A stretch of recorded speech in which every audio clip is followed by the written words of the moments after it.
Kami dari kelompok 5 dengan tema Indonesia sebagai negara hukum dan hak asasi manusia izin memperkenalkan diri.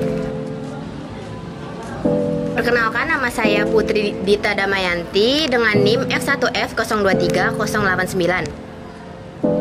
Perkenalkan, nama saya Irina dengan NIM F1F023013. Perkenalkan, saya Askia Sofilandari dengan NIM F1F023022. Perkenalkan, nama saya Syarifatul Alia dengan NIM F1F023005. Perkenalkan, nama saya Rabani Luis dengan NIM F1F0230051. Perkenalkan, saya Sabrina Salma Hairunisa dengan NIM F1F023073. Perkenalkan, saya Risnandia Bipta Pranasatria dengan NIM F1F023084. Perkenalkan, nama saya Muhammad Zafran Abiu dengan NIM F1F023104. Perkenalkan, nama saya Putu Puspaudianti dengan NIM F1F0230010. Saya Liesta Nabila dengan NIM F1F023090.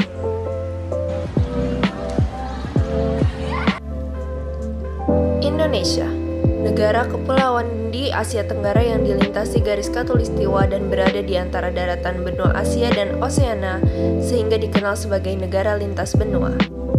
Indonesia sebagai negara hukum berarti bahwa hukum memiliki kekuatan mengikat yang harus dipatuhi oleh seluruh warga negara dan pemerintah.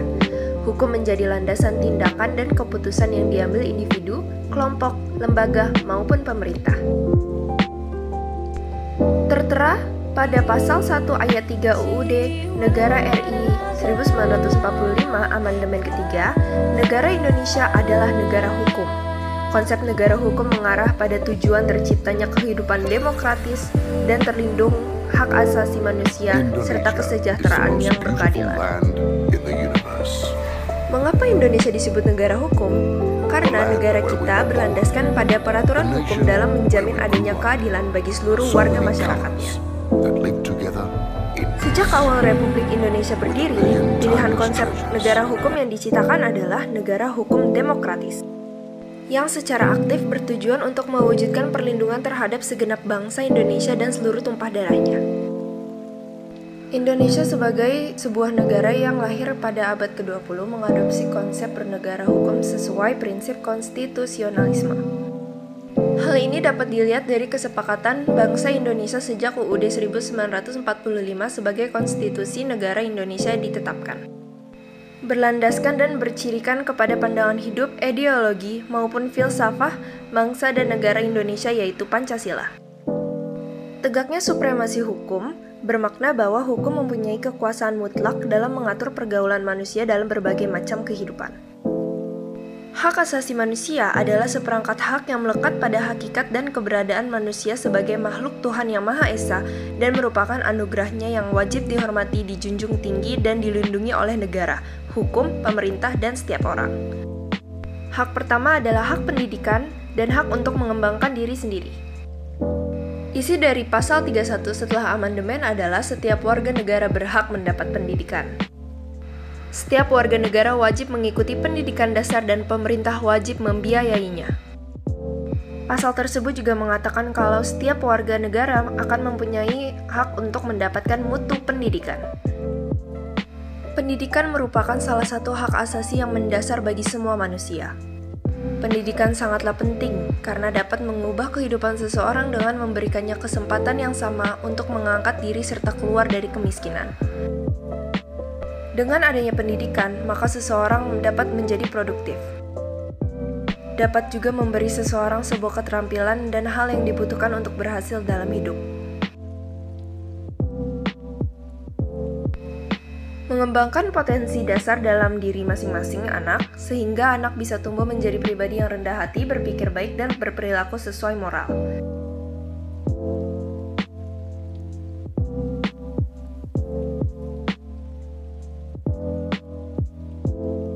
Berhimpitan, tak kebagian meja kursi, sehingga harus duduk dan menulis di lantai seperti ini.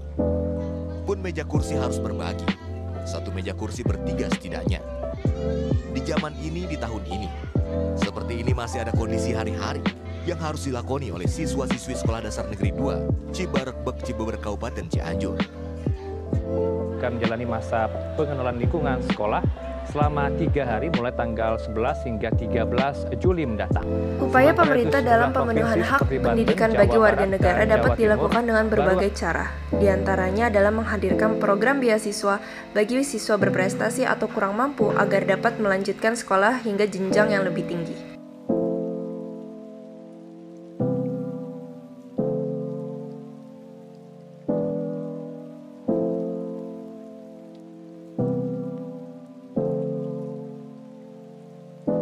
Tentunya kita harus memanfaatkan hak yang kita dapat dengan baik, supaya kita dapat membangun Indonesia sebagai negara yang lebih maju.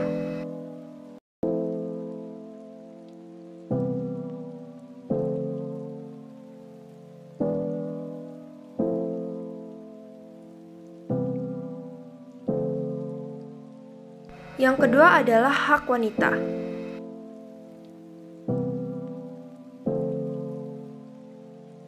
Dalam melaksanakan hak asasi manusia, hak perempuan sama dengan hak laki-laki. Dan hak tersebut seperti yang telah disepakati dunia internasional, termasuk dalam keluarga, politik, ketenagaan kerja, pendidikan, kesehatan, kewarganegaraan, ekonomi, dan lain-lain.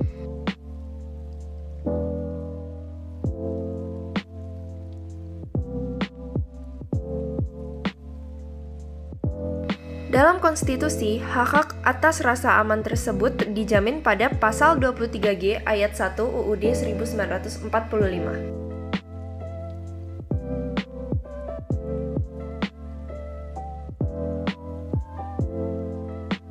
Hak-hak perempuan ini mengamanatkan pada negara untuk menjamin penikmatan hak tanpa adanya diskriminasi dan perbedaan gender.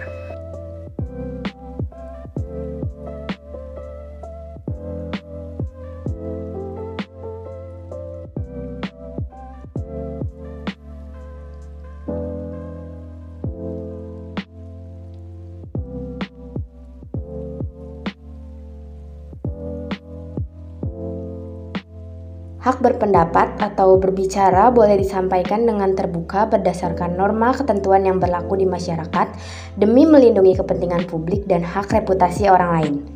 Masyarakat juga dituntut untuk pandai dalam mengutarakan maksud dengan baik dan benar, tidak mengandung sara, dan juga mentaati peraturan yang berlaku.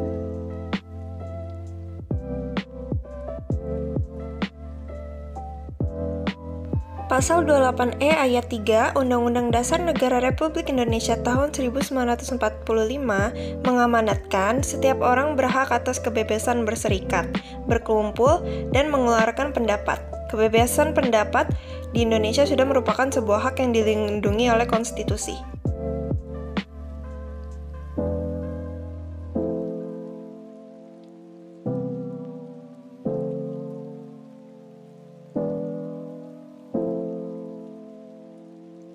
Hak setiap warga negara untuk menyampaikan pikiran dengan lisan, tulisan, dan sebagai secara bebas untuk bertanggung jawab sesuai dan ketentuan yang berlaku.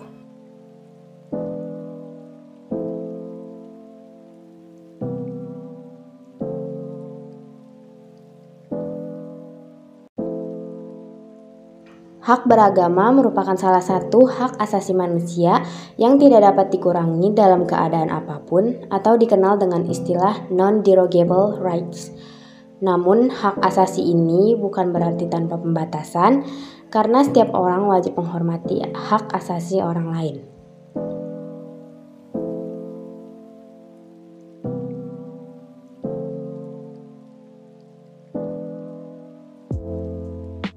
Ditegaskan bahwa setiap orang bebas memeluk agama dan beradat menurut agamanya, memilih pendidikan dan pengajaran, memilih pekerjaan, memilih kewarganegaraan, memilih tempat tinggal di wilayah negara dan meninggalkannya, serta berhak kembali.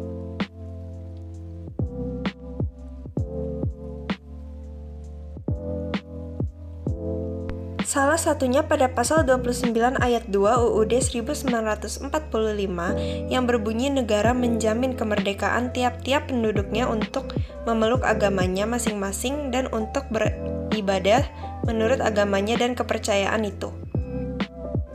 Agama dan kepercayaan adalah hak masing-masing dari warga negara Indonesia. Setiap warga negara Indonesia berhak memilih agama dan kepercayaan masing-masing tanpa adanya diskriminasi dan intimidasi. Agama dan kepercayaan bukan merupakan alasan untuk kita saling menjatuhkan satu sama lain. Perbedaan justru akan membuat kita menjadi lebih kuat. Bersama, kita bisa.